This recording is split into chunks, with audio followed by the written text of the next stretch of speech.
এবারে metal presence কৃষি সংবাদ সুজলা সুফলা।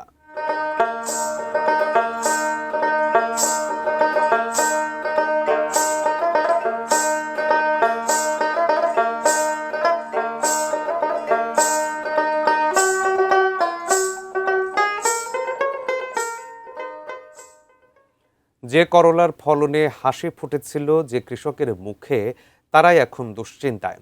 বাজারে দাম নেই, অন্য জেলায় পাঠিয়েও পরিবহন খরচ শেষে কৃষকের হাতে আর থাকছে না লাভ। মেহেরপুর প্রতিনিধি জুলফিকার আলী কাননের পাঠানো তথ্য এবং ছবি নিয়ে বিস্তারিত ডেস্ক রিপোর্টে। মেহেরপুর সদর উপজেলার কালীগাংনী গ্রামের কৃষক আব্দুর রহমান 2 বিঘা জমিতে মাচা ও মালচিং পদ্ধতিতে করেছেন করলার আবাদ।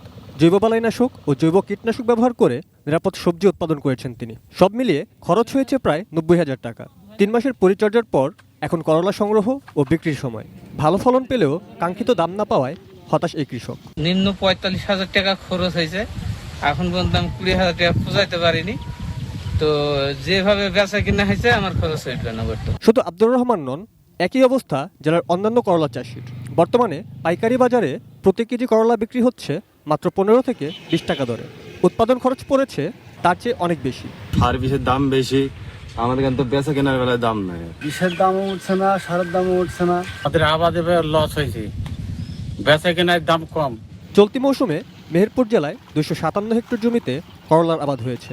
উৎপাদনের লক্ষ্যমাত্রা প্রায় 4,993 মেট্রিক টন। বাজার দর যাচাই করে পরিকল্পিতভাবে করলা সংগ্রহ ও বিক্রির পরামর্শও দেওয়া হচ্ছে।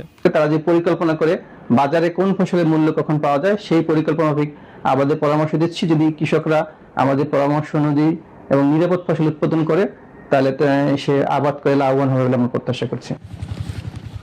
Roni Hossain, desk report, ATN news.